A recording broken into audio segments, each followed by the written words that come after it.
خبر دیں آپ کو، لاہور میں ڈپٹی ڈائریکٹر تحفظ ماحولیات اور تحصیل شالیمار میں تعینات انسپکٹر ماحولیات کی نااہلی کی وجہ سے لاہور کے علاقہ محمود بوٹی ترکی روڈ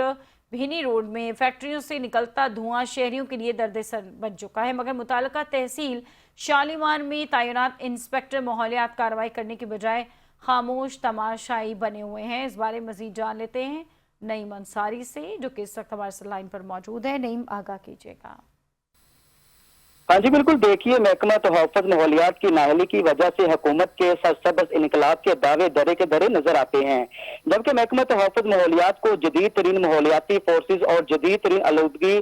کنٹرول کرنے والے آلات فراہم کیے گئے، جس کو عوامی سطح پر بھی خوب سراہا جا رہا ہے۔ لیکن بدقسمتی سے پچھلے 7 سال سے قابض ڈپٹی ڈائریکٹر ماحولیات لاہور کی نااہلی کی وجہ سے باغوں کے شہر لاہور کی فضا مسلسل زہریلی رہنے لگی ہے، جبکہ حکومت کا ماحولیاتی تحفظ فورسز اور ورلڈ بینک کا گرین پروگرام کے تحت 250 ملین سے زائد رقم خرچ کر کے بھی محکمہ ماحولیات آلودگی قابو پانے میں مکمل طور پر ناکام دکھائی دیتی ہے، جبکہ شہریوں کو آلودگی سے پاک ماحول فراہم کرنے کے لیے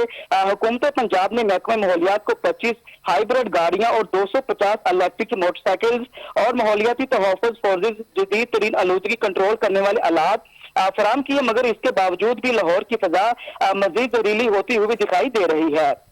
فوٹیج میں دیکھا جا سکتا ہے کہ فیکٹریوں سے نکلتا زہریلا دھواں لاہور کی فضا کو آلودہ کر رہا ہے، اور کہیں بھی محکمہ ماحولیات کی جانب سے بنائے جانے والی ماحولیاتی فورسز اور نہ ہی کوئی افسر دکھائی دے رہا ہے، جس سے شہر لاہور کی فضا زہریلی ہو گئی ہے۔ فیکٹریوں سے نکلتے ہوئے زہریلے دھوئیں کی وجہ سے شہریوں کو مشکلات کا سامنا ہے، تو وہیں شہریوں کو نزلہ، زکام، کھانسی اور آنکھوں میں جلن جیسے مسائل کا سامنا کرنا پڑ رہا ہے۔ شہریوں نے دن بہ دن محکمہ ماحولیات کے ڈپٹی ڈائریکٹر اور متعلقہ تحصیل شالیمار کے متعلقہ انسپکٹر کی نااہلی کی وجہ سے بڑھتے ہوئے مسائل کو مد نظر رکھتے ہوئے سیکرٹری ماحولیات اور وزیر اعلیٰ پنجاب مریم نواز سے نوٹس لینے کا مطالبہ کیا ہے۔ جی